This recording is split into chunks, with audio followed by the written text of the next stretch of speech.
दैवडीतील शासकीय मुलींच्या वसतिगृहात घडलेला एक संतापजनक आणि धक्कादायक प्रकार सध्या समोर आलाय, जिथं मुलींच्या सुरक्षिततेचा आणि मूलभूत गरजांचा प्रश्न निर्माण झालाय। मिळालेल्या माहितीनुसार वसतिगृहात गॅस सिलेंडर उपलब्ध नसल्यामुळे मुलींना वेळेवर जेवण आणि नाश्ता मिळू शकला नाही। काही मुलींना तर उपाशी राहण्याची वेळ आली। हे चित्र अत्यंत चिंताजनक आहे। मात्र याबाबत कोणतीही चूक नसताना संबंधित अधिकाऱ्यांनी चक्क सुरक्षा रक्षकावरच कारवाई केली आहे। या वसतिगृहात सुमारे 75 मुलींची राहण्याची व्यवस्था आहे। उन्हाळी सुट्टीमुळे काही मुली कमी असल्या तरी काही दिवसांपूर्वी गॅस संपल्यानं स्वयंपाक पूर्णपणे ठप्प झाला। परिस्थिती हाताळण्यासाठी सुरक्षा रक्षक रेश्मा मुल्ला यांनी संबंधित अधिकाऱ्यांशी संपर्क साधण्याचा प्रयत्न केला, मात्र हॉस्टेल सहाय्यक आणि वॉर्डन यांच्याकडून वेळेवर प्रतिसाद मिळाला नाही असा आरोप केला जातोय। दरम्यान काही मुलींनी थेट सातारा येथील वरिष्ठ कार्यालयाशी संपर्क साधून या गैरव्यवस्थेची माहिती दिली।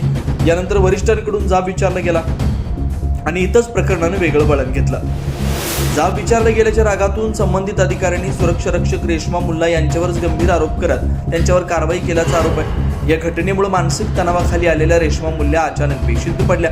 त्यांना तातडीनं रुग्णालयात दाखल करण्यात आलं। एकीकडं मुली उपाशी, दुसरीकडे निष्काळजीपणाचा ठपका एका कर्मचाऱ्यावर ही बाब प्रशासनाच्या कार्यपद्धतीवर मोठा प्रश्नचिन्ह उभा करते।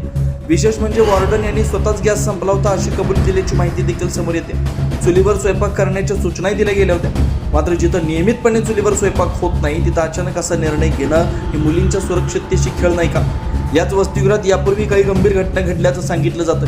सर्वात धक्कादायक बाब म्हणजे या वसतिगृहात CCTV कॅमेरेच नसल्याची माहिती समोर येते। मग मुलींच्या सुरक्षेची जबाबदारी नेमकी कोणाची असा प्रश्न निर्माण होतोय।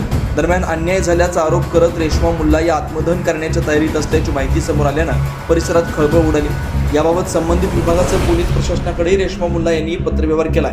आता या संपूर्ण प्रकरणाची निष्पक्ष आणि उच्चस्तरीय चौकशी व्हावी आणि दोषींवर कठोर कारवाई व्हावी अशी मागणी जोर धरू लागली।